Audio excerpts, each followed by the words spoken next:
तेजावा पो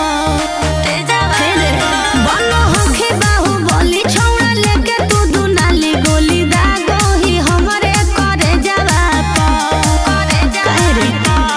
हकौरंगदार के ई भरल महफिल केतना में करम ही जवानिया तू डील बिगहा में जान सभे दान कर देब अहिरान जी के कोरा में बिहान कर देब अहिरान जी के कोरा में बिहान कर देब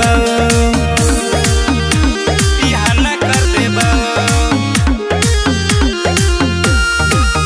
अहिरान जी के कोरा में बिहान होतोगे बिहान होतोगे एतना ना बढ़ी चढ़ी बोल रे छौड़ा होई जे तू देहिया के छाती रे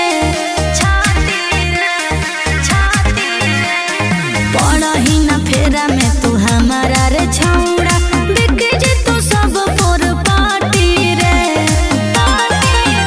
आगे के तना हो रे देह छुना गे छौड़ी देब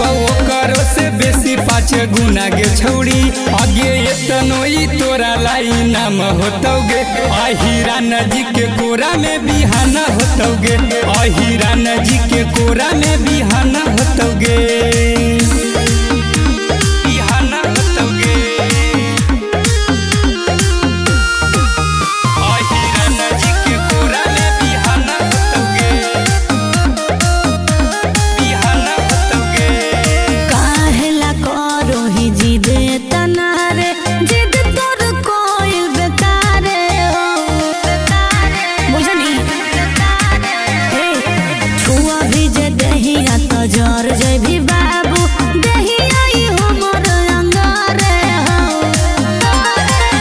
पर बिना से बड़ा बदमाश के है गे रौसना माया शीश कच्चा मास के है गे आगे दहिया के तोरा अभी नाम होतोगे अहिरान जी के कोरा में बिहान होतोगे अहिरान जी के कोरा में बिहान होतोगे बिहान